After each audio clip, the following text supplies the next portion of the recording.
Mba hisariana ny sain'ny mpijery dia ity misy fanadihadiana natao tamin'ireo teratany Amerikanina. Tsara marina fa ireo Amerikanina dia anisan'ny mponina izay mpihina-kisoa indrindra maneran-tany aorian'ny Sinoa. Tahak'izao ny fanadihadiana.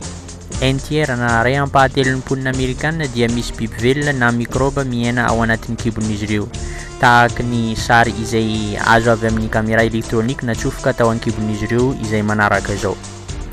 Hafatra ho an'ireo izay mpihina-kisoa rehetra dia tahak'izao ny ao an-kibonareo araka ny fanadihadiana nataony manampahaizana. Mazotoa mijery.